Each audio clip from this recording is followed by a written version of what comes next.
E aí, beleza? Aqui é o Rômulo, esse aqui é o Igor e esse é mais um episódio do nosso podcast, Podcastando no Plantão. Uma coisa que a gente até estava discutindo outro dia sobre intoxicação é que no livro fala dessas duas opções e é interessante você conhecer as duas opções, mas dificilmente você vai usar as duas ao mesmo tempo, né? Porque é um cara que... foi? É um cara que está intoxicado há 30 minutos, por exemplo, você fez um carvão para tratar ele, para absorver aquela droga que ele fez uso. Como você vai lavar esse cara depois que já deu os 60 minutos, né? Então, assim, ou um ou outro. Não dá para fazer as duas coisas mesmo, não. Então, assim, no livro não fica claro isso lá, mas é uma prática que você percebe quando você for fazendo. Ou você vai fazer lavagem ou carvão, basicamente isso. O problema para os dois também é o mesmo, né? Aqui, nesse caso, que você vai passar uma sonda, pensa bem, você está passando uma sonda na pessoa, dando um copo para ela beber, que seja. Você precisa que esse paciente esteja com um nível de consciência preservado e que você não precisa ter protegido a via aérea dele, obviamente. Tá? Senão, é o que Igor falou, se esse paciente chegou para você rebaixado, então antes de você pensar em carvão, em lavar, você vai estar entubando ele, você vai estar protegendo a via aérea. Tá? Essa é a primeira coisa e essa é a contraindicação, mas é uma contraindicação que depois você pode mudar, porque assim que o paciente estiver com a via aérea protegida, você pode sim sondá-lo e usar o carvão e lavar, não tem problema nenhum. Tá? Mas se esse cara estiver com um Glasgow rebaixado, esquece lavagem gástrica, intuba esse cara logo. Antes de intubação.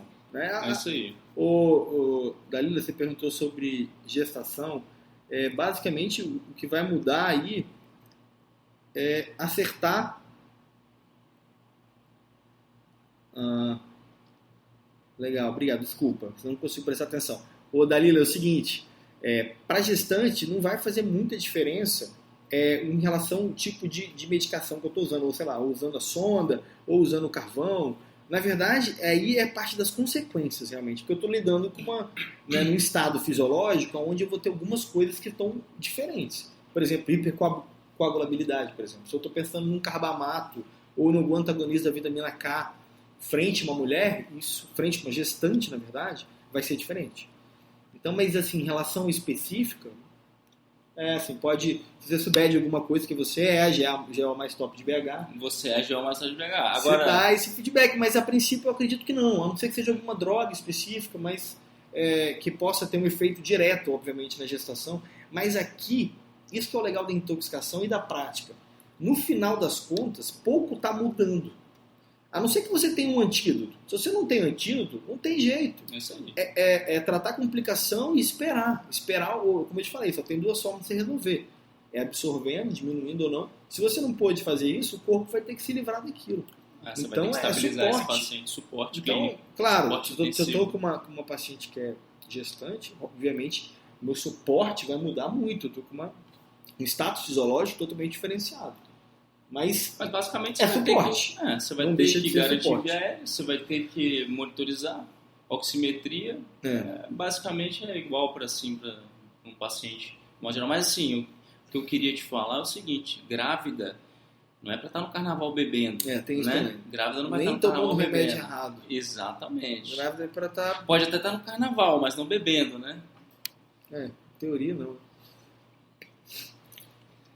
Quais são as intoxicações mais comuns? Acidentais ou intencionais? Depende. As mais comuns são as acidentais, tá? Mas aí, olha que isso é um dado. É dado sei lá, você vai botar na Secretaria de Saúde, você vai entrar e vai achar esse dado. Mas o acidental pode ser um comprimido errado de paracetamol e a criança levou no pronto-socorro. E a mãe levou a criança no pronto-socorro. Não é uma intoxicação grave. É basicamente isso. Então, acidental é mais comum, só que o que a gente vai pegar bastante aí, grave, é intencional. Seja por abuso ou seja por tentativa de suicídio, né? É o tipo de paciente que a gente pega bastante, né? Vamos lá, vamos continuar aqui então. A gente estava falando sim, do carvão, da lavagem, de tudo que a gente podia ou não fazer.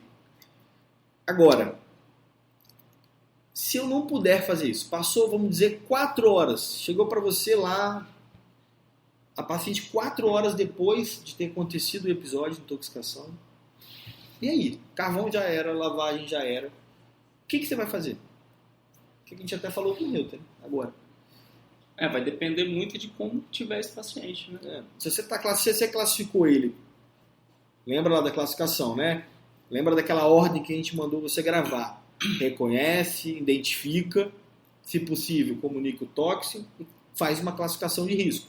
É grave, tem muito tempo. O que você tem que fazer? Suporte. E saber que dentro de suporte você tem um monte de coisa que você precisa ficar ligado. Tem muita sacada boa aí. Uma sacada boa, por exemplo, a gente tem colega que vai estar de plantão no hospital de alta complexidade, que tem tudo, que tem UTI, mas tem colega que vai estar numa UPA aí, perdida, no interior, numa cidade de praia. E a dica boa, além de ligar para o Toxin, é já tentar referenciar esse paciente. Já aciona a ambulância, já avisa que você tem um paciente potencialmente pode complicar. Grave.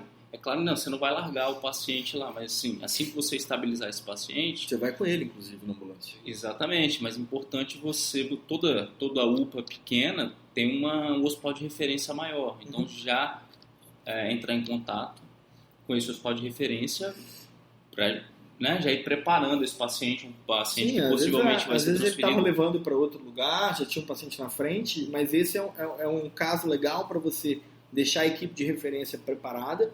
Se você está no hospital terciário, avisa, já pesquisa se você tem leito e um TI. Tá? Esse paciente é um potencialmente grave, pensa bem. Ele ingeriu, vamos dizer aqui, uma série de medicações, ou fez uso abusivo de cocaína, por exemplo, já passou muito tempo do uso, já tem 4, 5, 6 horas, você não tem mais opção o que fazer, a não ser dar suporte para ele.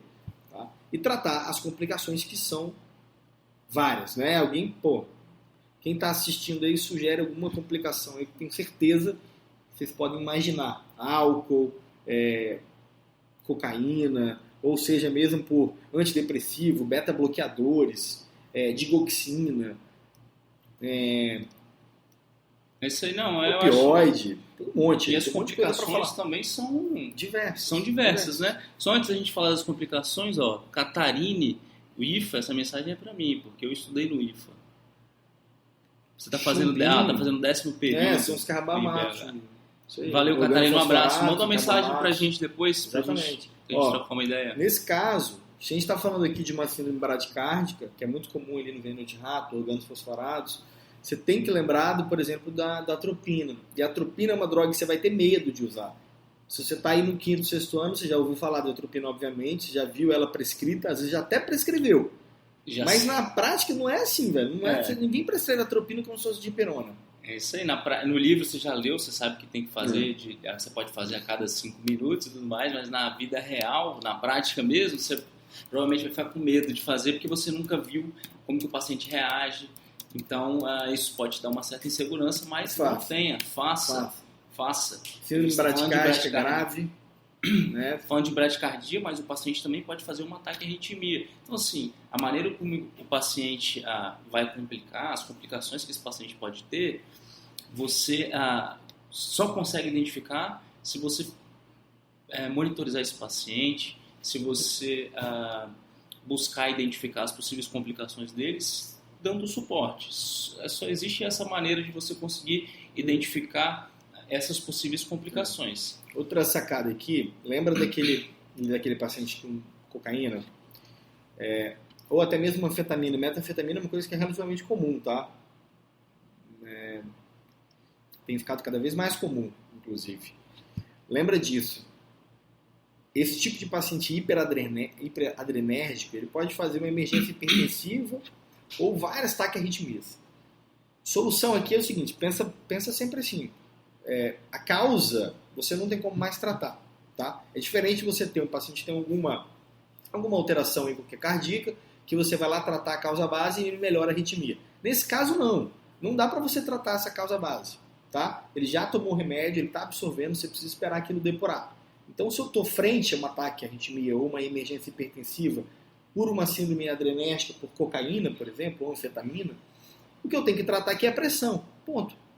Essa é a história. Isso aí. Esquece, né? Esquece. A causa aí não vai fazer tanta diferença para você. E nesse caso, se eu estou falando de intoxicação por cocaína e anfetamina, lembra do benzodiazepínico. É um negócio que a gente não está acostumado a fazer. Isso aí, a gente já quer partir já, às vezes, para E outra, é beta-bloqueador. Que você não fazer beta-bloqueador. Não fazer beta-bloqueador. Você tem aquele pico de pressão paradoxal. Então, é isso aí. Isso é sacado, isso é prática. Fazer o benzodiazepínico no paciente com uma intoxicação aguda, adrenérgica, com emergência hipertensiva, não é comum, tá? Você não vai ver isso todo dia, não. Tá? Mas é uma sacada boa. É isso aí. Você saber disso na prática, que você vai fazer um diazepam nessas horas aí e vai melhorar, muito mais do que você está pensando, sei lá, no captopril, no nodipina, na hidralazina, na clonidina, é diazepam primeiro. E outra complicação que esse paciente intoxicado pode ter, principalmente intoxicação por álcool, ele pode fazer hipoglicemia.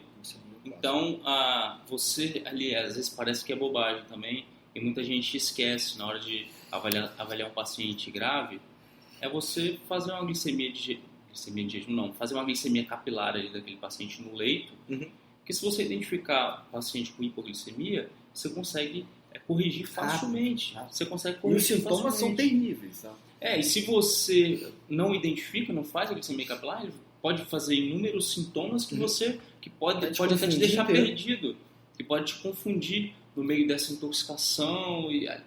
A gente até não comentou muito de exame aqui, né? Mas esse paciente, acho que vale a pena, né? Até que se você ligar para o Tox sempre recomenda alguns parâmetros básicos de laboratório.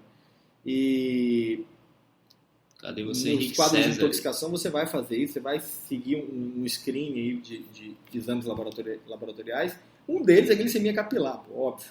Tá? Saturação de oxigênio, glicemia capilar, você vai fazer. Acabou. Então já resolve esse problema rápido.